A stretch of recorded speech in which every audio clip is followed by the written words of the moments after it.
everyone. Thank you for being here.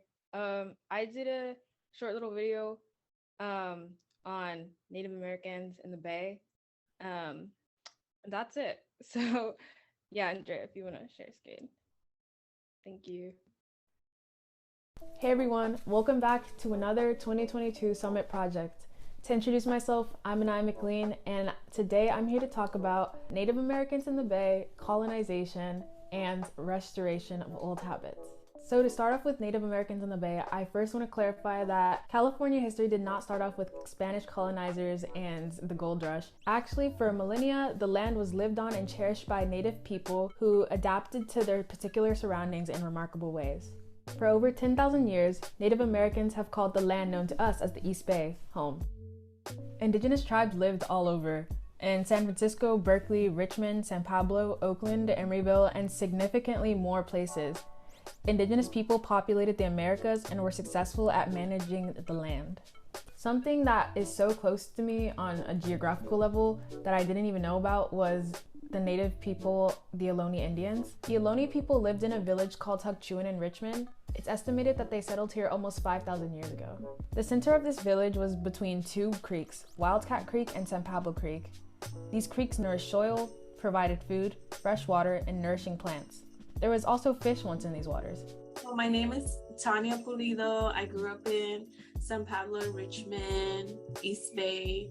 I work for Supervisor John Joya's office, and I am the district coordinator for North Richmond and Mount Calvin. And so Native Americans, because of their culture, was very centered around nature and taking care of nature, restoring nature. All creeks were always very important to Native American populations because it was a source of fresh water, where a lot of greenery is, where a lot of trees are.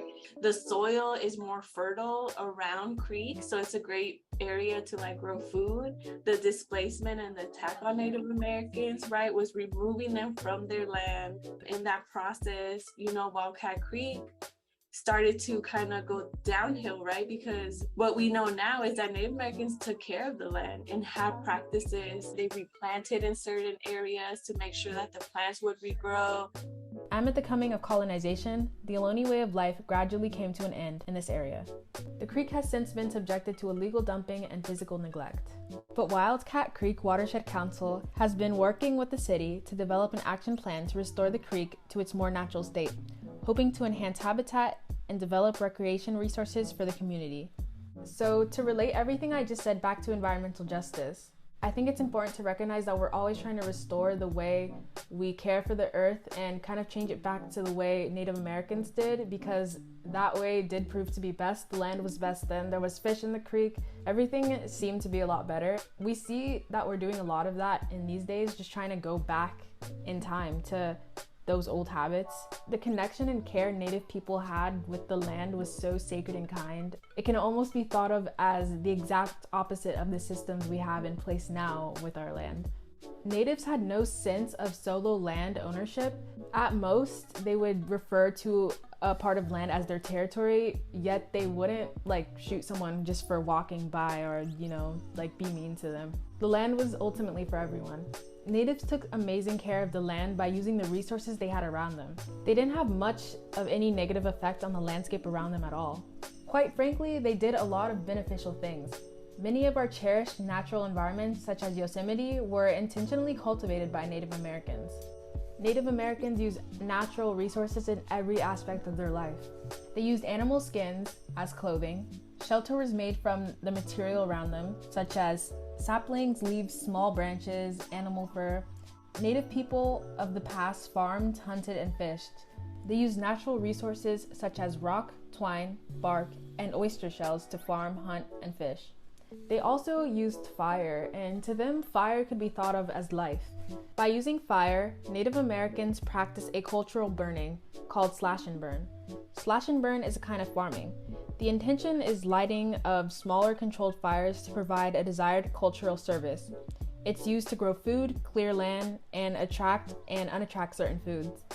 They would migrate by seasons, to make sure that they were harvesting responsibly. They would do like slash and burn in order to make sure that the brush was controlled. We don't have the wildfires that we have today. So they had their techniques to make sure that there was a healthy ecosystem.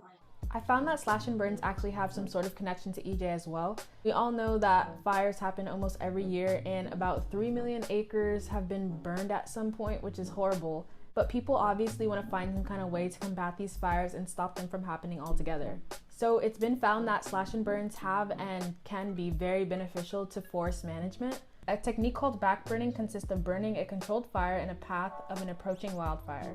So backburning burns up all the flammable material, therefore there is nothing to burn when these kind of fires do happen, so the fire doesn't get as out of hand.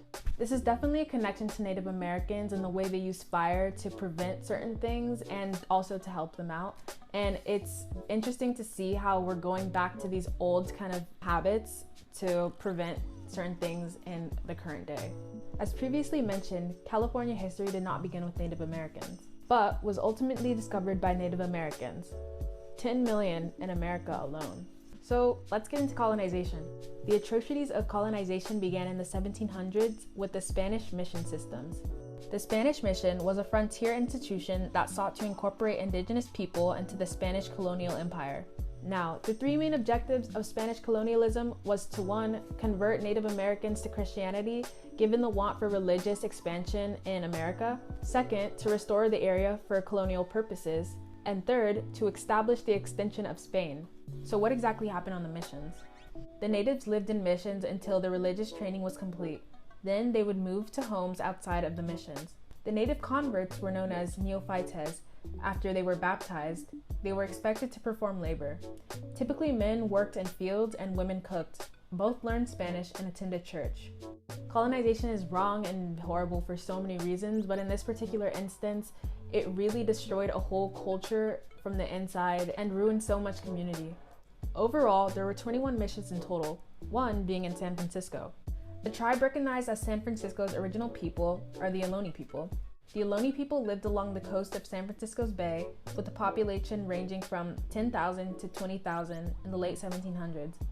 However, when Spanish colonialism began, their population decreased substantially because of harsh labor treatment, deadly disease, and overall mistreatment. And so Dolores Missionary was one of the first ones that came to this area, and they were the ones who actually removed Native American people from their land and had them farm, like at what is now known Shields Reed Park and Center. And so I feel like because the original people were stripped from their land, those practices of taking care of the land went away, right? When you remove the people, you remove the culture and the practices. So colonization had a substantial effect on Native Americans and their well-being, their population, their health, everything. But what about life after colonization? Tribes such as the Ohlone people rallied against the federal government, but were continuously denied the simple justice of being heard. The federal government continued to dehumanize and disregard tribes with the intent to culturally and physically destroy them. Right, so they didn't have these borders that we have today. Now we have lot lines and we have private property, that was introduced by colonization. And when we started to do that, when we started to create these lines that didn't exist in nature, we started to see a lot of problems. And that was one of the big problems that happened in Wildcat Creek. It was that as settlements came, European settlements came to North Richmond and started to build homes around, the development wasn't centered around nature, right? It was centered around people and private land and having land. And because of that, we saw a lot of problems. And one of the big ones was severe flooding in the residential areas because people just didn't understand how the creek flowed. The prominent environmental justice movements today, like the just transition, right? Like, how do we move from fossil fuels to an economy that doesn't run on fossil fuels and that's regenerative to the land? When we think about that transition, we're really saying, like, we need to take care of our home. And I think that's something that Native Americans understood really well. And I feel like that's something that they're calling us back to ground us. Everything we do should be in restoration of our home, because we only have one collective home. And so I think even just like besides their practices and techniques, I think even their cultural understanding of the world and how it works and how we need to take care of it, I think a lot of us are coming back to that understanding.